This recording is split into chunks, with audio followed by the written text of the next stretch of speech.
And I just left somebody that was telling me I'm crazy all the time. So what the doctor was doing, without realizing it, is reinforcing the negative messages I've been getting from my batterer. So, okay, I guess I'm crazy.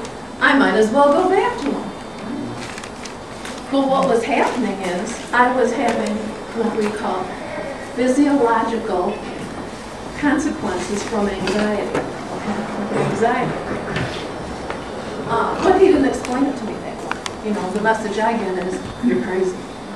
So we have to be real careful what we say to them. Okay, because they're very vulnerable. And if we say anything that replicates what they heard from their batterer, they're going to say, I might as well go back, which is what I did. Not permanently though, however, but it takes time. It's not that easy to leave, okay? Because you are damaged, okay? You're not crazy, but you're damaged. Most of the women that I treat have PTSD, which Greg did talk about, post-traumatic stress disorder. Okay? Some of the symptoms of that is what you will typically see with battered women. You're what we call hypervigilant. If somebody walks up behind you, you'll jump. Okay?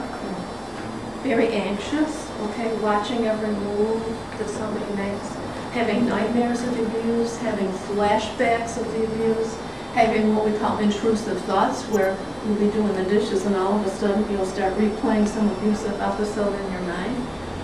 That's scary. You think, oh my God, I'm losing my mind.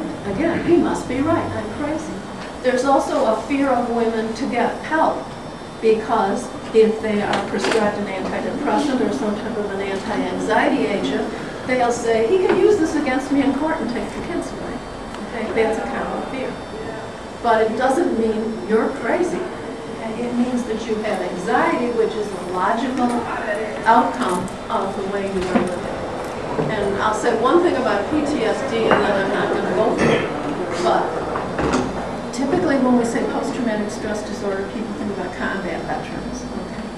Rambo, you know, back in the day. You know, that was what PTSD was all about.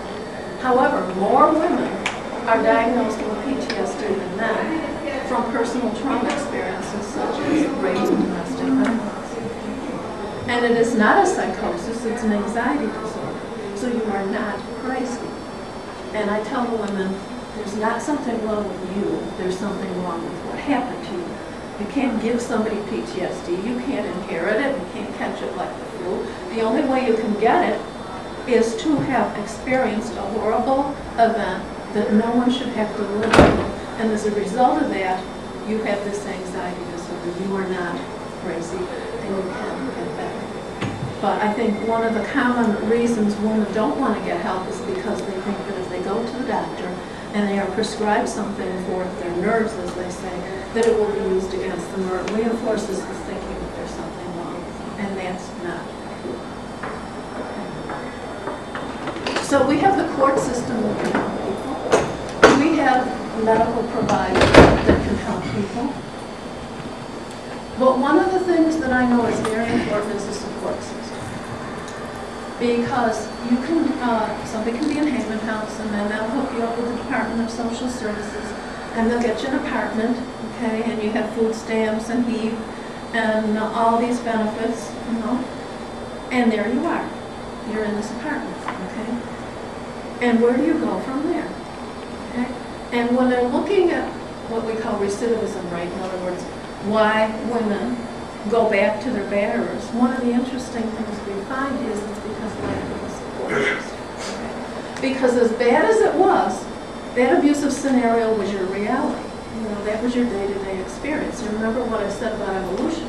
You survive as a species or as a battered wife by adjusting to your environment. You know that. It may be awful, but you know it. You've got it down to an archetype. So here you are with no money in this apartment that you got through DSS or some other mode, and you just sit there and wonder, where do I go from here? So I think it's very, very important that we have programs that help women take that next step. You know, there's so much that has to be done after you leave the battery. You don't just end the violence. You help the woman recreate herself so that she doesn't get sucked back in.